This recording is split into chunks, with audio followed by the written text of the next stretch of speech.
When a politician comes out swinging at one of our reporters, we know we're onto something. One of Australia's biggest councils is under fire for selling public land for a song. We have exclusive proof it was sold for a fraction of its valuation, and the deal has links to the mayor. The community is being kept in the dark and they've missed out on millions of dollars. It's one of the most controversial pieces of land in Australia, partly owned by the mayor of the Gold Coast. It's very different market value. I hear your laughter. It means how ignorant you are. But now we can reveal the secret documents, leaving his council facing serious questions. The community have received a pretty dud deal About why it apparently chose to throw millions of dollars down the drain. None of this passes the pub test.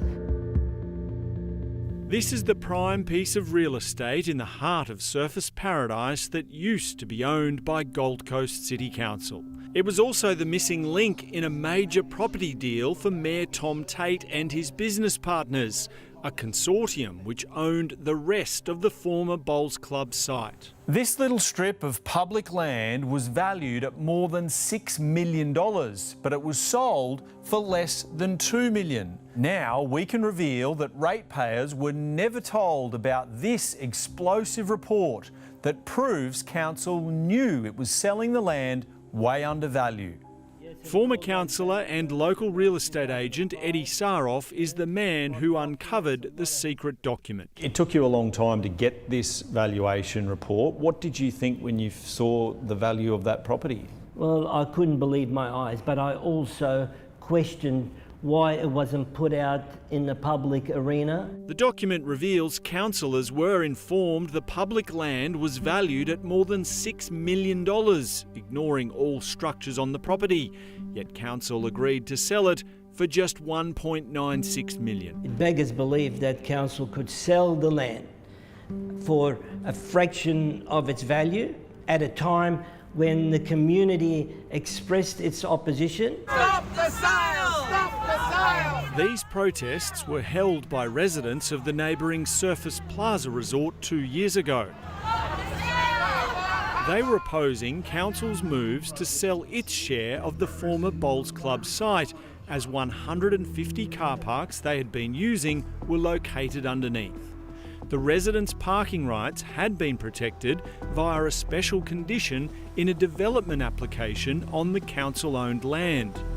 This condition was dropped by council before the sale, claiming it was unlikely to withstand legal challenge. The council has done a backflip.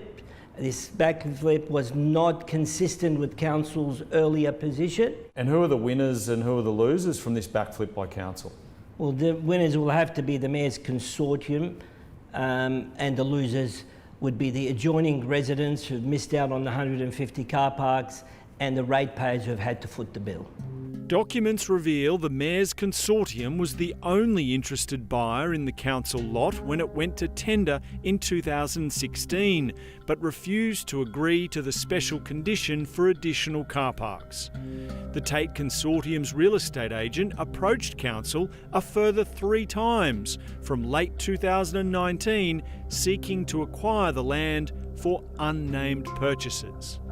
After the final approach failed, the real estate agent met council officers seeking to market the Tate Consortium's land concurrently, with council putting its block up for sale, which was refused.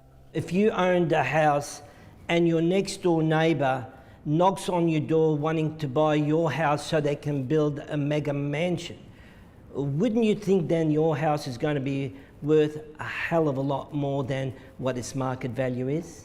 Instead of making more than its market value, the council land was sold for a song. Even worse, the sale price and the crucial valuation report were kept secret from the public.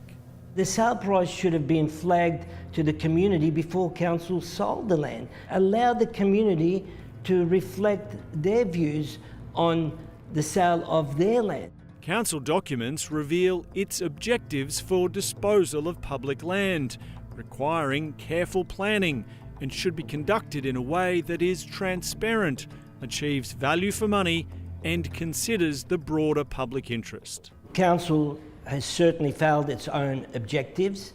It hasn't delivered value for money, and it hasn't delivered the public benefit. Under the Local Government Act, Mayor Tate is required to, and did, excuse himself from voting on the sale due to his significant conflict of interest. At the crucial meeting in August 2022, councillors voted to conduct much of the debate in secret due to commercial interests of parties involved. That is carried. Streaming off, thanks. Once back in the open, Councillor Mark Hamill tried to reassure the public regarding transparency of the sale motion.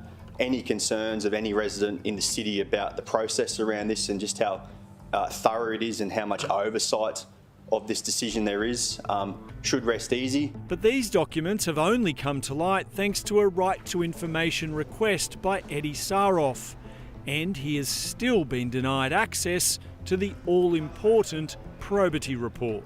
The mayor of the city has a vested interest, then it's more of a reason to ensure that the probity reports are put out there to the general public. Well, transparency underpins trust in public officials. John Hicks is president of the Community Alliance Association. He believes council didn't need to sell the land at such a huge discount.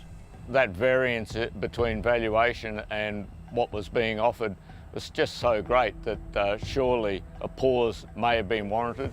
The lucky buyer of the bargain price public land was Turner Properties, a company not affiliated with Mayor Tom Tate. But with that missing piece of the puzzle no longer owned by council, Mayor Tate's consortium was able to finally secure a buyer for its larger parcel next door. And the value of all the property would be greater than 30 million. The $30 million price tag values his land at around $6,000 per square metre, while council's land was sold for $1,000.